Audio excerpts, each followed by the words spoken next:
नमस्कार दोस्तों, आप देख रहे हैं सिनेमा हॉल और मैं अजय ब्रह्मात्मस।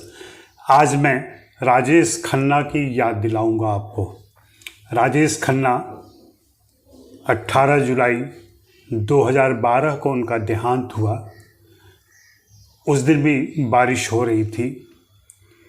आशीर्वाद से लेकर श्मशान घाट तक जो लोगों की कतार उनकी अर्थी के साथ आई थी, वह वास्तव में उनकी यादों को तिरोहित करने के लिए नहीं आई थी, उनके यादों को संयोजित करने के लिए आई थी। वैसी भीड़ किसी की विदाई में हाल फिलहाल में नहीं दिखाई पड़ी।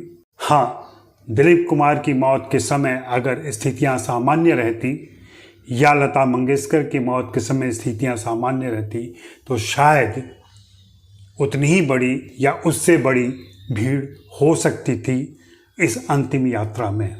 दर्शकों ने राजेश खन्ना को एक समय के बाद पर्दे पर देखना पसंद नहीं किया, लेकिन उनकी ज़िंदगी में उनकी हमेशा रुचि रही। उनके बारे में वे जानने को उत्सुक रहे, क्योंकि राजेश खन्ना की ज़िंदगी अपने आप में इतनी रहस्यपूर्ण रही है और इतने उथल पुथल से गुजरी है कि उसके हर एक पड़ाव से गुजरना रोचक और रोमांचक दास्तान है। राजेश खन्ना को लेकर मेरी कई यादें हैं, कई मुलाकातें भी हैं। अफसोस की बात है कि मेरी उनसे मुलाकातें उस दौर में हुई जब वे फिल्मों में उतने एक्टिव नहीं रह गए थे, पॉलिटिक्स में जा चुके थे। फिर भी जो चंद मुलाकातें हुई उसमें उनके बात करने का अंदाज, उनकी मुस्कुराहट, उनका आकर्षक व्यक्तित्व, सब कुछ इतना अलग और ख़ास होता था कि भुलाए नहीं भूलता। राजेश खन्ना का मूल नाम जतिन खन्ना था, ऐसा सभी जानते हैं। फिल्मों में आने की उनकी ख्वाहिश थी। बताते हैं कि जिस बिल्डिंग में वे रहते थे उसी बिल्डिंग में कभी गीता बाली ने ऑफिस खोला था और उन्हें राजेश खन्ना बहुत पसंद आए थे और उन्होंने एक छोटा मौका भी दिया था और उस समय भविष्यवाणी की थी कि तुम भविष्य में बहुत बड़े स्टार बनोगे। तब गीता बाली की इन बातों पर किसी को यकीन नहीं हुआ था। बाद में जतिन खन्ना ने यूनाइटेड प्रोड्यूसर्स द्वारा संचालित एक कंटेस्ट में हिस्सा लिया और वहां चुने गए। उसके बाद उनकी फिल्म आई आखिरी खत। इस फिल्म के बाद उनकी जो भी 3-4 फिल्में आईं, उन फिल्मों में वे ज़्यादा कुछ कमाल नहीं कर सके, लेकिन 1968 में आई आराधना ने उनको लोकप्रियता की उस ऊंचाई पर पहुंचाया जहां से अगले कुछ सालों तक, यूँ कह लें कि अमिताभ बच्चन के आने तक वे छाए रहे और उन्होंने दर्शकों का दिल जीता। उनकी लोकप्रियता, उनके प्रशंसक, उनके फ़ैन फॉलोइंग के अनेक किस्से हैं। बताते हैं लोग, खुद अमिताभ बच्चन ने उन्हें लाइफ टाइम अचीवमेंट अवार्ड देते समय बताया था कि उनके टायर की धूल लेकर लड़कियां माथे में सिंदूर की जगह लगाती थी। बताते हैं कि उनके कार की बोनेट पर लिपस्टिक के निशान रहते थे और लड़कियां उनसे शादी करने के लिए उत्सुक रहती थी। इसके पहले हिंदी फिल्म इंडस्ट्री में सिर्फ देव आनंद को यह लोकप्रियता मिली थी और उसके बाद, अगर मुझे सही याद है, तो ऋतिक रोशन को मिली थी कुछ समय के लिए। इन तीनों की लोकप्रियता के मुकाबले में आज के कोई स्टार अभी तक इस ऊंचाई तक नहीं पहुंचे हैं जिसकी पूछ और जिसकी मांग और जिसकी तारीफ इतने व्यापक स्तर पर हो रही हो। राजेश खन्ना ने 2 सालों के अंदर 14 फिल्में दी थी जो हिट रही थी, और जाहिर सी बात है जब फिल्में हिट होती हैं, जब फिल्में कलेक्शन करती हैं तो आपकी मांग बढ़ जाती है, आप डिमांड में रहते हैं। और इस डिमांड ने उनको थोड़ा मदांध भी किया, थोड़ा अक्खड़पन भी दिया और नतीजा ये हुआ कि कहावत चल गई कि ऊपर आका नीचे काका। तो लगभग आका की मुद्रा में वे आ गए थे, जो चाहते थे वही होता था। बहुत सारे अच्छे बुरे किस्से हैं उस ज़माने के, और उनकी दोस्त और प्रशंसिका फिल्म पत्रकार देवयानी चौवल ने उन्हें सुपरस्टार का खिताब दिया था। वहीं से सुपरस्टार की परंपरा चली है, और आज हम देखते हैं कि जैसे ही कोई नया स्टार आता है, पॉपुलर होता है, तो हम उसे सुपरस्टार कहने लगते हैं।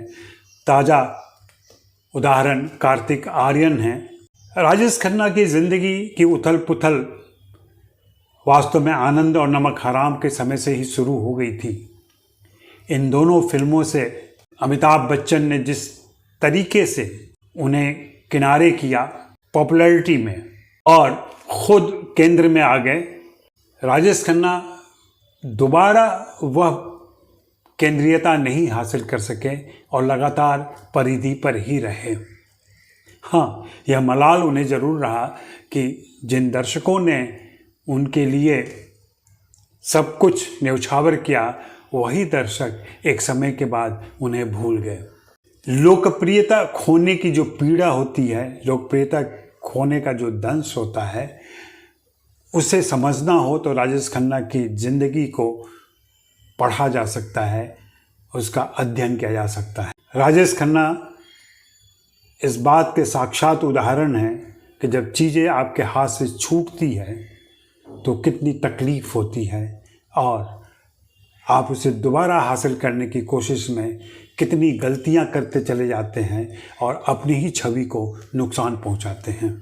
दरअसल राजेश खन्ना पर स्टारडम इतना हावी हो गया था कि वे उससे बाहर निकलने की सोच भी नहीं पाए, और इस बीच कोई दूसरा आया और उनसे कद में, लोकप्रियता में और मांग में ऊंचा हो गया।